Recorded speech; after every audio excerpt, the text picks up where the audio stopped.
Hello, friend. Welcome back to my channel, or welcome here for the first time.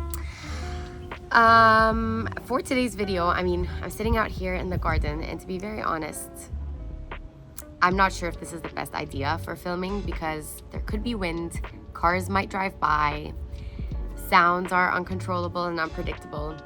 But I really want to take this morning. It's a Saturday morning as I'm filming this, and I just want to chill and relax in the outdoors for a moment. But while we're at it, I'm sipping on my yummy gunpowder green tea, which is my favorite. Every single person who's been to my house knows how obsessed I am with this tea. And I'm planning, because today is the 2nd of September as I'm filming this. So a brand new month means I can set new intentions and new goals. And I like to start my month kind of like with clear intention, or at least a clear mind, so that I can just approach it with goals, approach the month with clear goals. So September means that the summer is winding down. And even though here in Egypt, the weather doesn't actually start to cool down until end of October, if we're lucky. Most of the time it's like November. Still like the craziness of the summer is winding down. People are returning back from their summer homes, and it's, calming down for a bit. For me, I fell off the wagon in terms of my productivity wagon or my clear systematic system, productivity system, for the most part in July and August, and I wasn't bullet journaling properly.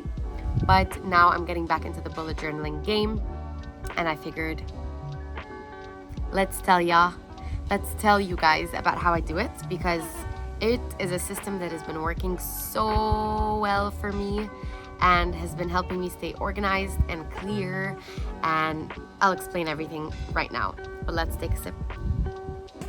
Alrighty. So for the past couple of years, I've been using the Moleskine. Trusty Moleskines are the best. They are the best. It's my favorite for regular journals and also bullet journals. But Moleskine journals are the best because the paper quality is amazing.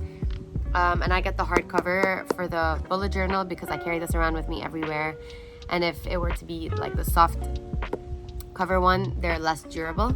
But anyway, this is the one that I use. I use just the regular dotted one. They do have a specific bullet journal one, which is the one I used last year. The only difference is that the page numbers are numbered, and I haven't been needing this feature, to be very honest. So I just used this one. And what I did was, at the start of the year, I set up my bullet journal the way that I want it to be for the rest of the year. So what I do is, this is just for aesthetic purposes, and also, how sometimes you want to go back and see, what day of the week is this date going to be if you're planning something. So this page is good for that.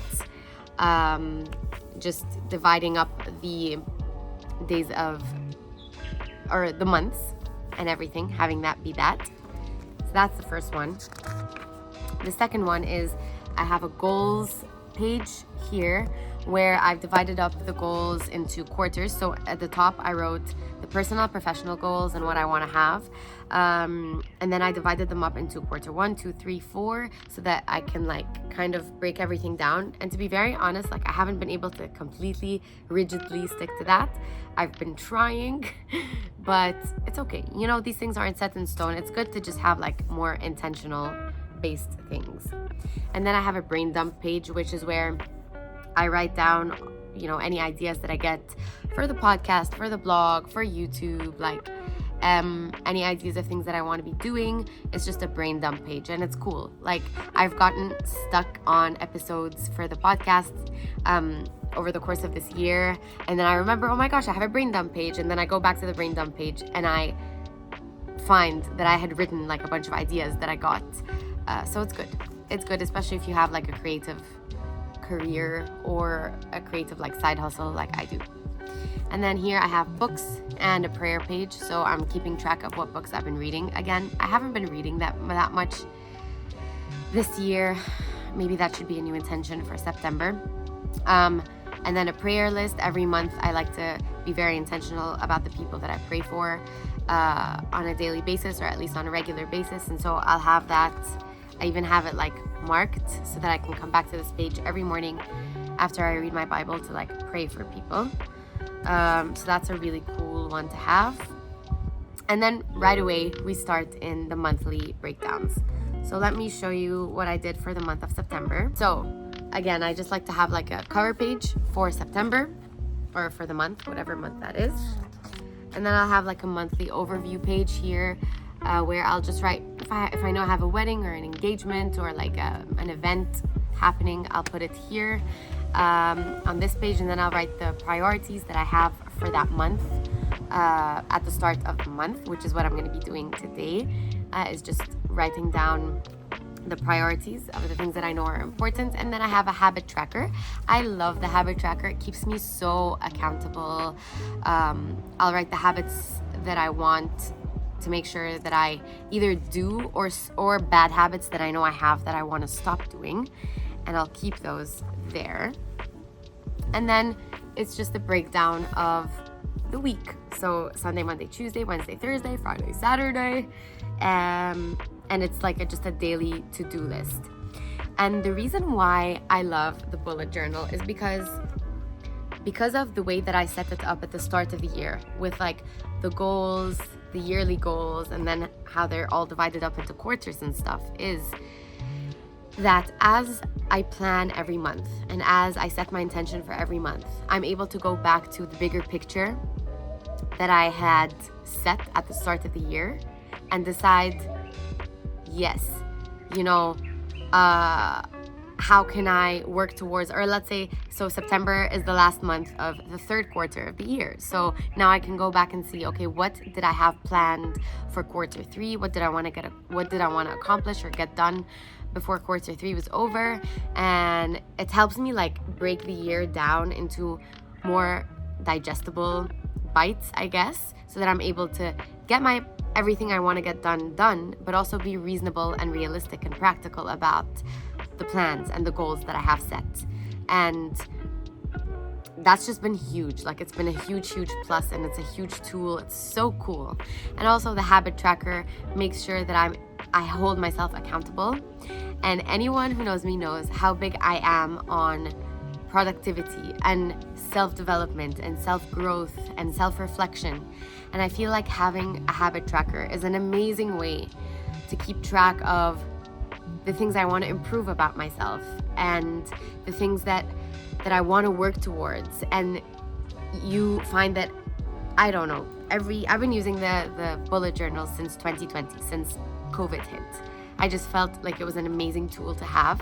And ever since then, I've been able to have like more of like a quantifiable, digestible way of tracking my progress, of seeing, maybe areas where I used to be really great and now I've, kind of fallen off track a little bit.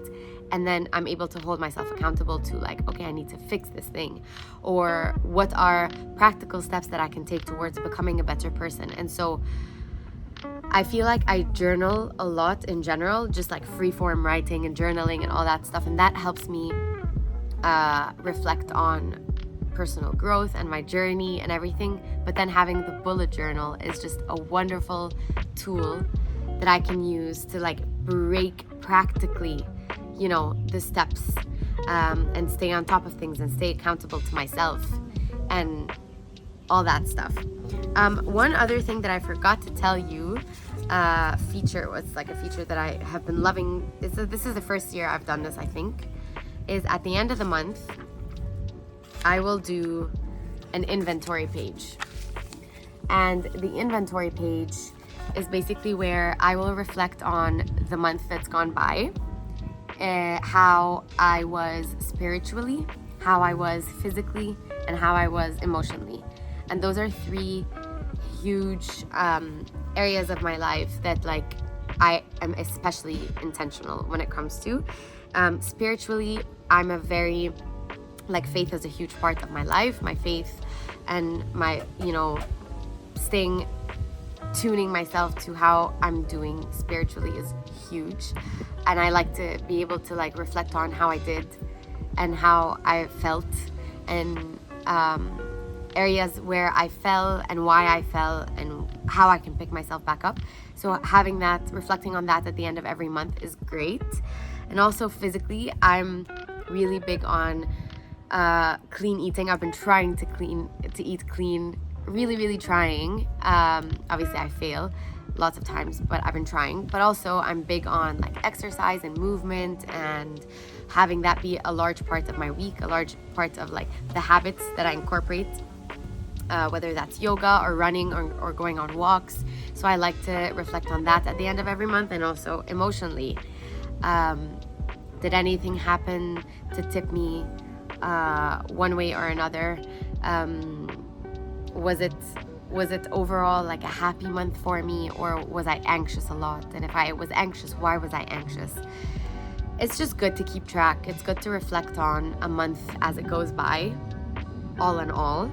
And then this month, what I'm doing, since we're approaching the last quarter of the year with October, November, December coming around, at the end of September, I'm also gonna do the intention for the rest of the year. I'm just gonna write an intention on this page of like, again, like just a holistic intention of how I want to close off this year so that I can close it off well. And of course, in order for me to set the intention for the rest of 2023, I need to reflect on 2023 thus far, from January up until September, so that I can set like, a reasonable, practical, and also reflective and informed intention for the rest of the year. So I love the bullet journal setup. I'm gonna keep coming back to this. So obviously I use other tools as well. It's not just the bullet journal. I also use the Moleskine app. I use Notion for planning, more specifically like the creative things, and like planning out and mapping out the month in terms of like what content I wanna put out there and all that stuff. And then I also use the Moleskine app time page. It's just like a calendar, and I'm able to do like my to-do lists also on digital form because I have it on my laptop and on my phone, and that helps me. Like, I'm able to go to Notion, see, okay, content wise, what do I want to upload, what do I have to do for this month or for this week. Actually, it's broken down into weeks, and then I'm able to put that into time page. But then the bullet journal is just something I come back to every day, and more so like on a weekly, monthly basis, to make sure I'm funneling all my personal as well as professional and side hustle goals well.